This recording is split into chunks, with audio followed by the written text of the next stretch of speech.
मैं रवि गुप्ता आप लोगों का स्वागत करता हूं आपका अपना YouTube चैनल स्पेंस एकेडमी में। आशा करता हूं आप लोग अच्छे होंगे, मस्त होंगे, खुश रहेंगे, स्वस्थ होंगे।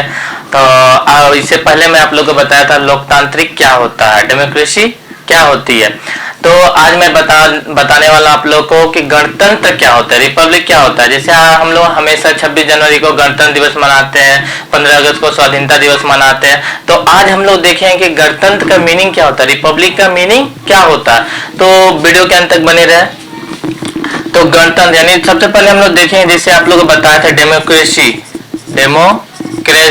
डेमोक्रेसी मतलब जहां पे जनता का शासन हो, सर्वोच्च पावर जो होता है वो जनता में होता है। यदि हम लोग यदि भारत में रह रहे तो किसमें पावर है, हम लोग सर्वोच्च है, सबसे ताकतवर कौन है, जनता। यहाँ पे क्या होता है, हम लोग जब चाहे सरकार को मतलब जब भी 5 साल में जब भी चुनाव होता है तो क्या करते हैं, हम लोग अपने नेता को हटा सकते हैं। इतना हम लोग का पावर है, जिस नेता को हम लोग पसंद करें उस नेता को क्या कर सकते हैं, वहां पे बैठा सकते हैं। तो हम लोग देखते हैं कि डेमोक्रेसी तो समझ रहे, तो डेमोक्रेसी के ही 2 पार्ट होता है, रिपब्लिक होता है एक राजशाही जो मोनार्ची होता है, एक राजशाही होता है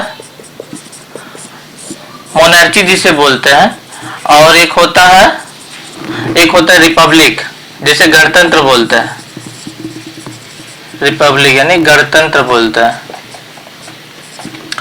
तो हम लोग देखते हैं कि राजशाही में क्या होता है कि जो हेड होता है, मतलब राज्य का जो प्रमुख, राष्ट्र का जो प्रमुख होता है वो कौन होता है, वह एक राजा होता है या रानी होता है। जैसे हम लोग ब्रिटेन में देखते हैं, इंग्लैंड में क्या होता है, वहां का जो हेड है, हेड ऑफ द स्टेट है, यानी वहां का जो राष्ट्र का जो प्रमुख है वो कौन है, राजा है या रानी है।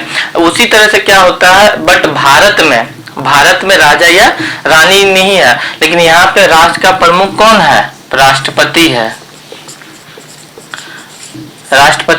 तो राष्ट्रपति क्या होता है, हम लोग के यहाँ पे अप्रत्यक्ष या प्रत्यक्ष, अरे ऐसे तो हम लोग के भारत में इसका प्रत्यक्ष यानी राष्ट्रपति चुनाव प्रत्यक्ष रूप से नहीं होता, तो यहाँ पे अप्रत्यक्ष रूप से होता है। तो कहने का मतलब अर्थ यह है कि राष्ट्रपति का चुनाव जो होता है यहाँ पे अप्रत्यक्ष रूप से होता है, बट यहाँ पे उत्तराधिकारी यानी ब्रिटेन की तरह, मतलब उसके यदि मेरा बेटा है यानी उसका फिर मेरा बेटा का बेटा, यानी कोई भी राजा है तो उसका बेटा फिर उसका बेटा फिर उसका बेटा, इस तरह से होगा। बट हम लोग के भारत में क्या, यदि कोई राष्ट्रपति है तो राष्ट्रपति का बेटा या बेटी ही राष्ट्रपति बनेगा, ऐसा नहीं है।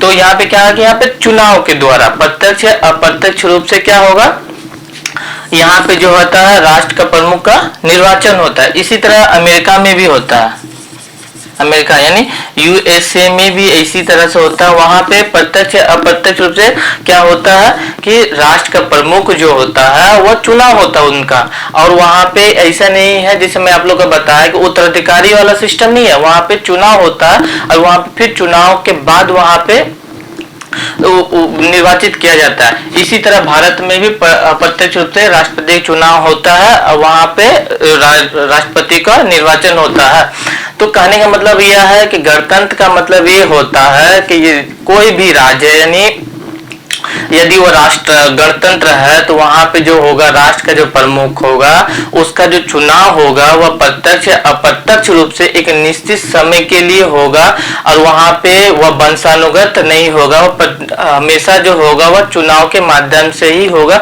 और किसके द्वारा होगा, जनता के द्वारा।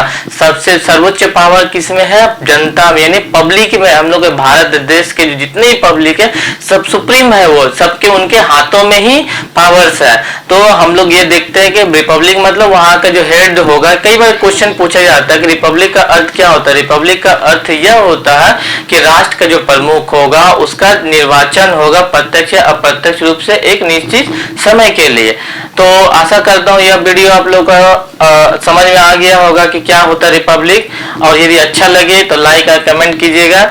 मिलते हैं नेक्स्ट वीडियो में। Thank you.